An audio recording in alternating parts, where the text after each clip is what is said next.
आपको याद होगा लास्ट टाइम पे मैंने बताया था कि इस टीवी में एक अपडेट आया था और इस अपडेट के बाद मेरा डिस्प्ले पूरा बिगड़ गया था। 15 से 20 दिन के बाद मुझे सपोर्ट टीम का कोई रिस्पांस मिला है, वो भी व्हाट्सएप पे मिला है। ना ईमेल का कोई रिस्पांस आया, व्हाट्सएप पे भी 2 अलग अलग नंबर से मैंने कांटेक्ट किया था, जिसमें से एक नंबर पे फाइनली रिस्पांस आया है।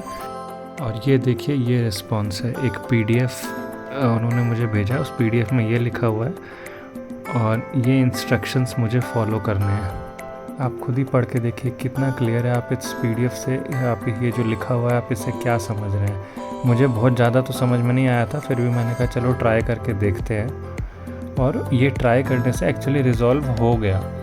थोड़ा समझने में इशू आ रहा था, लेकिन ट्राई करते हुए रिज़ॉल्व हो गया। मतलब ऐसा कोई रिस्पांस देता है कि आप देखो ना पीडीएफ में क्या लिखा हुआ है, इंग्लिश हिंदी सेंटेंस जैसे अपन चैट करते हैं ना वैसे लिखे। कोई प्रोफेशनल रिस्पांस नहीं लग रहा है किसी छपरी ने रिस्पॉन्ड किया है। इंस्ट्रक्शन के अकॉर्डिंग अपने को क्या करना है, पहले इनपुट बटन प्रेस करना है, फिर लेफ़्ट राइट प्रेस करना है, फिर बैक प्रेस करना है, फिर से इनपुट बटन प्रेस करना है, फिर अप 4 बार प्रेस करना है, फिर लेफ़्ट राइट प्रेस करना है। तो अपन ये ट्राई करते हैं, अब देखते हैं कि क्या होता है। पहले मैं इनपुट बटन प्रेस करता हूँ, अब लेफ़्ट राइट। कुछ होता हुआ तो नहीं दिख रहा है मुझे, समझ में तो नहीं आ रहा है। बैक प्रेस करता हूँ मैं, अगला इंस्ट्रक्शन फॉलो करता हूँ, फिर से इनपुट प्रेस किया। अब मुझे प्रेस करना अप और फिर लेफ़्ट राइट। और ये एक नया सेटिंग्स पैनल खुल गया है जिसके बारे में मुझे इंस्ट्रक्शन में बता रखा था। अब जैसा कि और मुझे इंस्ट्रक्शन में कह रखा है मैं फ़ॉलो करता हूँ। मुझे अब कह रखा है कि मुझे पैनल कंट्रोल पे जाना है, तो मैं ये गया पैनल कंट्रोल में। आगे मुझे बोला है कि मुझे पिक्चर क्लियर नहीं है तो TI सेटिंग चेंज करना है।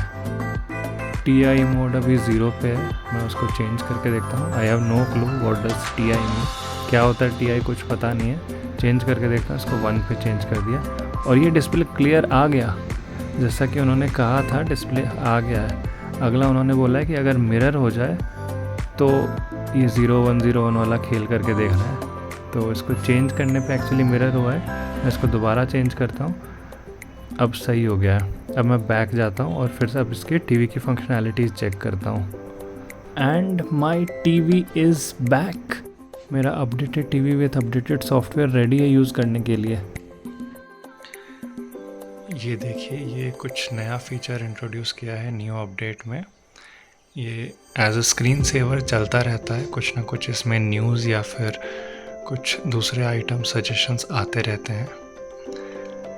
ये जैसे ही टीवी अनयूज्ड रहता है फॉर 1 मिनट के लिए, तो ये एज अ स्क्रीन सेवर चलने लगता है। अच्छा फीचर है, आई लाइक दिस फीचर। अब मैं आपको क्या मेन्यू में चेंजेस आए हैं, टीवी के ऐप में क्या चेंजेस आए हैं वो दिखाता हूँ। इसको बैक करना पड़ता है। अभी HDMI 2 पे है, मैं इनपुट चेंज कर देता हूँ। ये देखिए, सबसे पहले ये इनपुट चेंज वगैरह करने का इसमें ऑप्शन में थोड़ा चेंज आया है। मैं इसको लैपटॉप से कनेक्ट करके ऑफिस का काम कर रहा था, इसलिए HDMI 2 में कनेक्टेड था। वैसे इन्होंने जो रेजोल्यूशन के लिए स्टेप 1 और स्टेप 2 जो बताए थे, मैं बताऊं, मैंने ट्राई करके देखा तो सिर्फ स्टेप 2 करने से भी रिजॉल्व हो जा रहा है। ये देखिए, मैंने होम प्रेस किया है, इसमें ऊपर में कुछ मेन्यू चेंजेस आए हैं। लाइव टीवी यहीं पर आ गया है, movies, TV shows, kids, apps. अब इस एप्स के अंदर में सब सेक्शंस आ गए हैं, entertainment, games, news and music, sports, lifestyle. तो बेसिकली बहुत सारे नए ऐप्स इसमें इंट्रोड्यूस हुए हैं। तो इस अपडेट में क्या चेंजेस हैं, मेजरली 2 चेंजेस हैं। इन्होंने कुछ नए ऐप्स इंट्रोड्यूस किए हैं। जो ऊपर की सब बार मेन्यू है उसमें थोड़ा चेंजेस किया है। जो इनपुट का सोर्स है उसमें थोड़ा चेंज किया है, स्क्रीन सेवर डाला है और बाकी कुछ नहीं है। तो अब मेरा फाइनल कंक्लूजन इस अपडेट को लेके, अपडेट बहुत अच्छा है, डेफिनेटली आई लाइक इट। जो स्क्रीन सेवर है काफ़ी अच्छा है, ऐप्स की सब कैटेगरीज़ उन्होंने डाल दी हैं, अच्छी हैं, नए ऐप्स इंट्रोड्यूस किए हैं ऑल दो बेसिक 2-3 ही ऐप्स हैं जो हम यूज़ में लेते हैं सबसे ज़्यादा, यूट्यूब, अमेज़न प्राइम, नेटफ्लिक्स, यही सब यूज़ होता है। नेटफ्लिक्स तो है नहीं इसमें, पर ठीक है। बाकी कुछ ऐप्स इन्होंने इंट्रोड्यूस किए हैं, लाइव टीवी इंट्रोड्यूस किया है जो मेन मेन्यू में अवेलेबल है, that is fine. But still the primary concern is आखिर इनको 15 से 20 दिन लगे हैं मेरे इशू को एड्रेस करने में।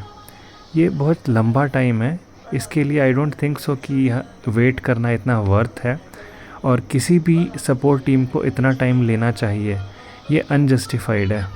मीन्स ये प्रोफेशनल बिहेवियर नहीं है।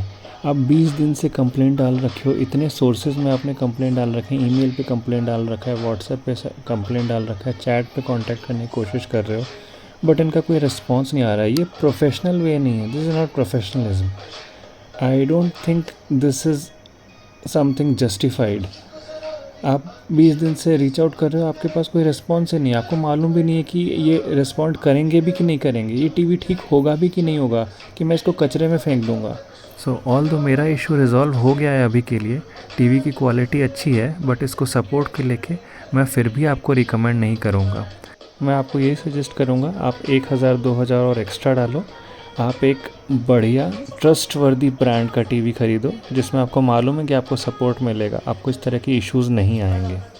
तो ये था फाइनली मेरा फुल रिव्यू, जो कि पिछले बार इनकम्प्लीट रह गया था बिकॉज टीवी में इश्यूज़ आ गए थे, और ऑल्दो इशू रिज़ॉल्व हो गए हैं, बट फाइनली मैंने अपना ओपिनियन दिया है, मैं इसको रिकमेंड नहीं कर रहा हूँ।